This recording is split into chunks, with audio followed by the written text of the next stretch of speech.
Tom woke up to the sound of rustling pine trees and the distant call of a mountain jay. The canvas of his tent glowed softly with morning light, filtered through tall, ancient evergreens that stood like silent guardians around his camp.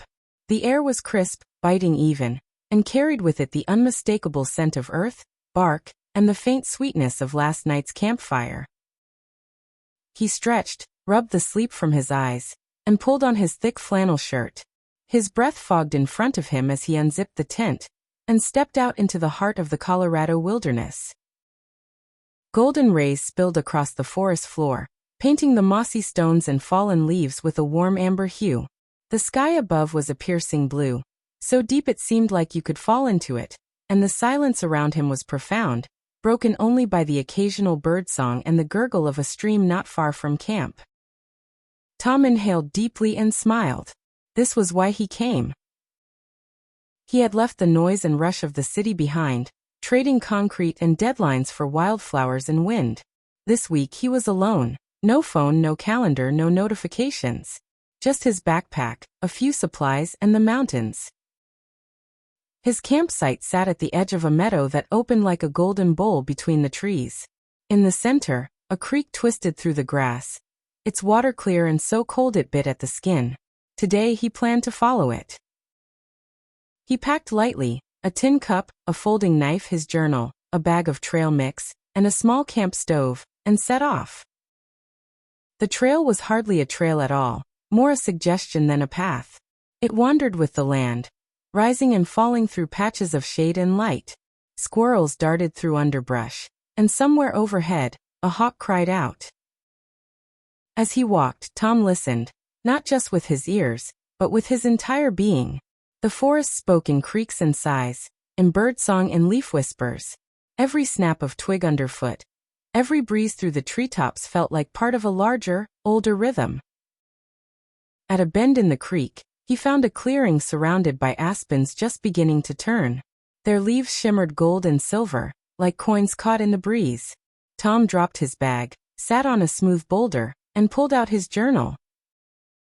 He wrote about the way the sunlight danced on the water. About the quiet. About how out here he didn't feel the need to be anything but present.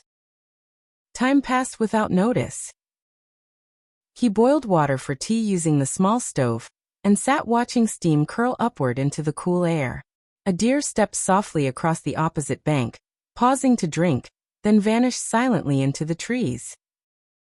Later, Tom followed the creek further, discovering a small waterfall tumbling into a pool ringed with wildflowers.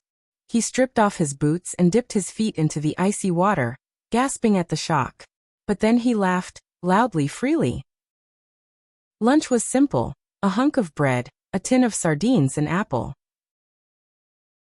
And it was perfect. In the afternoon, clouds gathered briefly, casting shadows that rolled across the hills. Tom climbed a ridge and sat watching the changing sky, sketching the outline of a distant mountain range in his notebook. A lone eagle circled overhead. He descended slowly, mindful of loose rocks and his own fatigue. Back at camp, he built a fire, the crackle and pop of flame filling the dusk with comforting sound. He cooked a stew, beans, carrots, and smoked sausage, stirring it slowly as the stars began to emerge above the treetops. Night in the wilderness was deep and full.